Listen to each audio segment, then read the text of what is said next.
What's up, coolers, and welcome back to Barca Dream Team. And today we're going to be reacting to Chapter 4 of FC Barcelona, A New Era. We'll be discussing that 4-0 Clasico win at the Nuevo Santiago Bernabeu.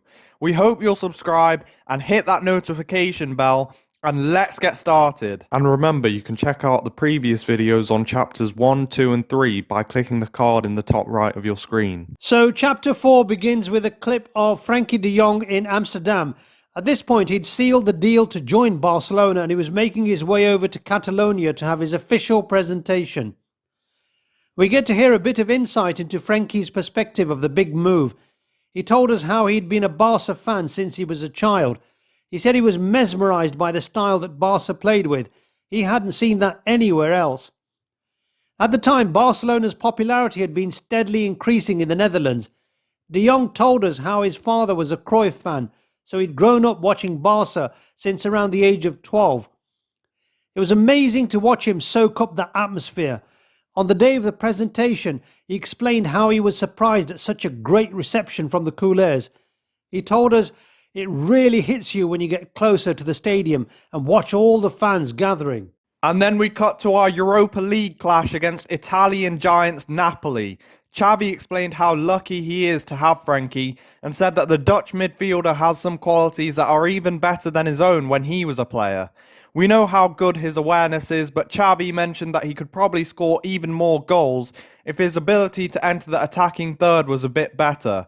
And we're shown that wonder goal against Napoli. De Jong finishes a lovely tiki-taka counter-attack with an outstanding bursting run into the final third and a long-range finish to match. De Jong looked back on the strike and he told us how he'd been encouraged to shoot more because of his excellent finishing that had been noticed in training sessions. And it's another swift counter-attack from Barcelona. Aubameyang drives forward after picking up a loose ball from a Napoli corner kick. He picks out Adama Traore, who makes a marauding run into the opposition's half. He drifts out wide and cuts it back in and around the penalty spot. It's Frenkie de Jong again, with an effortless dummy, and Ober puts the ball in the back of the net. And Barca won the tie in the Diego Armando Maradona Stadium 4-2 to the Blaugrana. And I was really reassured to see Frenkie shut down all rumours of a possible move away from Barca. We know there was major interest from Manchester United, but Frenkie knew that Barca has the better project, so the move never happened despite Ten Hag's insistence. The documentary then takes us on a journey to the crashing waves of Tenerife, the home of Pedri Gonzalez, another diamond of Barca's star-studded midfield. Pedri described his first memories of playing football in a local football court. He told us how it was always being used by the older kids, but he and his friends challenged them to a match with the winner allowed to play in the court. Of course, it was Pedri's team who always won the rights to the court in the end. No one can question Pedri's commitment to Barca.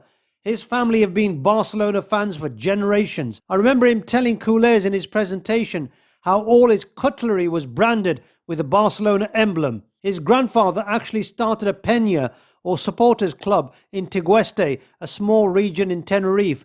His dad kept the club going. We saw pictures of a young Pedri, fully dressed in the Barcelona gear, ready to go and watch a match at the Camp Nou. His dad described the emotional moment when Barca approached Las Palmas to sign the teenager. He told his son to ignore all other offers. I think Pedri means so much to fans because he's a fan himself. He values the club and understands that he's in a very privileged position. He represents all culés every time he steps out onto the pitch, and he acknowledges that he's living the dream of many by representing Barca's first team. We all saw Pedri's presentation, but the documentary takes us behind the scenes to Pedri's conversation with his family. They were so proud and pleased that he'd achieved his dream, and they encouraged him to not take anything for granted. He still had to work hard. It was going to be difficult to break into an established midfield of Rakitic, Vidal and Busquets. 2 years later, and Pedri is one of the first names on the team sheet at Barcelona. He and his brother were just strolling around in Barcelona, meeting fans and taking pictures. You could tell that they genuinely loved to be there. Pedri told his brother how the time had flown past him. his development into a more physical player has been clear to see, and it was funny to see Pedri tell his brother that he'd be as strong as Traore in 2 years. And following that big victory over Napoli that we mentioned earlier, Barca were set to face an unpredictable rival in Galatasaray. The quarter-final of the Europa League was held in Turkey with a very hostile crowd. And who could forget that goal by Pedri? Barca were keeping hold of possession on the edge of Galatasaray's 18-yard box. Ferran Torres plays the ball over to Pedri. He's around 12 yards away from goal there. A defender comes sliding in, and Pedri sits him down. Pedri advances, another defender's left for dead, and Pedri rolls it past Iñaki Peña into the back of the net. What a finish by Pedri Gonzalez. Galatasaray 1, Barcelona 2. The Catalans progress to the semi-final. From that victory in Turkey, we then head over to the Santiago Bernabeu in the Spanish capital, Madrid. 3 hours before the greatest match in the world would kick off, and Xavi reveals the lineup to the players. Barcelona headed into the Clasico on red-hot form, with big victories in Europe and in LaLiga. However, Madrid were still the favourites. This was the first Clasico to be played in their newly refurbished stadium, and a massive turnout was expected. The Spanish media had predicted a one-sided affair, with Los Merengues coming out on top against their greatest rivals. And I was shocked at what Xavi had to say before the game. The biggest match of the season-defining in fact, was on the horizon, and Xavi told the players he'd never been more calm as a manager. He told the players that he thought he'd be nervous and tense, but instead he was relaxed. Why? Because we'd shown in previous matches that we were capable of beating them. That's right, because you flash back to 2 months earlier in Riyadh. The Saudi Arabian capital hosted the final of the 2021-22 Supercopa. The final pitted Barcelona against Real Madrid, a match which could secure Xavi's first title as Barcelona manager. And Xavi said he was jealous of the players and that he would actually pay to play in this match. With just 7 minutes of regulation time left to play, Barca were down 2-1, but it was Ansu Fati with a bullet header to send the match into extra time. But it wasn't enough to stop Madrid. It's a counter-attack down the right-hand side. Rodrigo cuts it back to Fede Valverde, who takes his time before choosing his spot and burying it. I think Xavi used this match as a lesson. We played well enough to win the match. It was ours to win. Laporta went to the dressing room and told the players that culés around the world would be proud after that performance. He thanked them for fighting against Madrid, for giving everything they could. Even though we lost the match, there were promising signs. Back to the Bernabeu now, and Xavi told the players that they're better than Madrid. As long as they don't engage in dirty tactics, we'd win. Araujo was given the task to stop Vinicius on Barca's right-hand side. That was really important. The Brazilian is usually at the heart of all Madrid's attacks.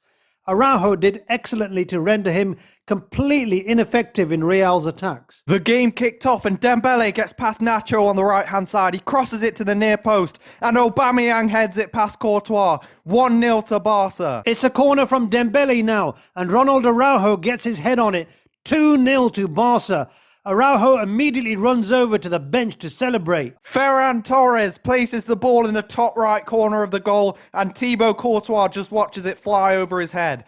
3-0 to Barca. Frenkie de Jong chips the ball over the top of Real's defence and Aubameyang loops it over Courtois.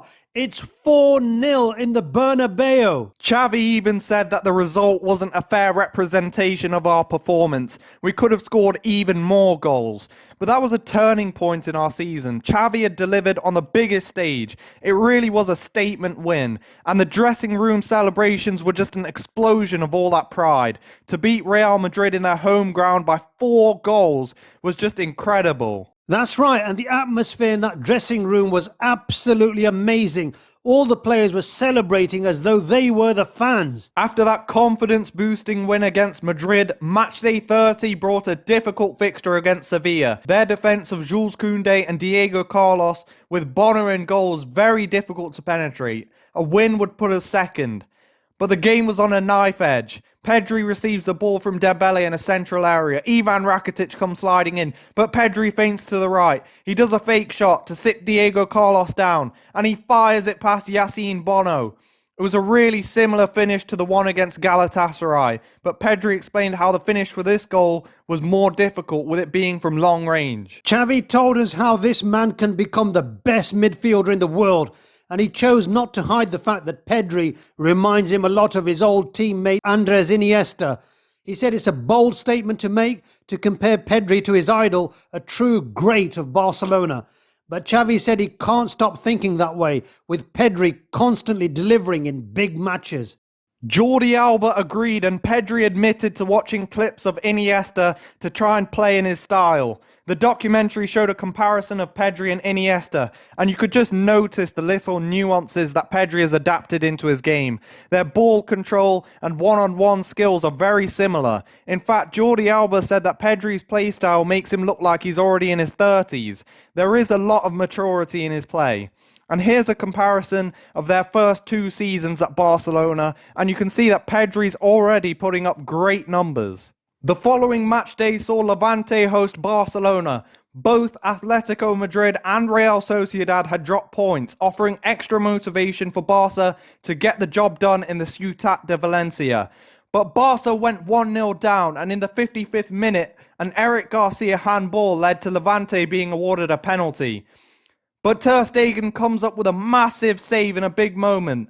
With 92 minutes played, the score was now 2-2, and Jordi Alba delivers a teasing cross, which Luke de Jong heads into the goal. Luke de Jong with another massive goal, and Barca win 3-2. That win put us back in the race for La Liga despite a considerable margin between us and Real, which would need to be reduced with less than 10 games left. But that's where the episode ended, guys. The 5th and final chapter will pick up from that moment. We qualified for the semi-final of the Europa League with Eintracht Frankfurt awaiting a tough match. And make sure to look out for our reaction to that episode, which will be coming out very soon. So if you like this video, guys, make sure to hit that notification bell, subscribe to BDT, and we'll see you next time. Visca Barça!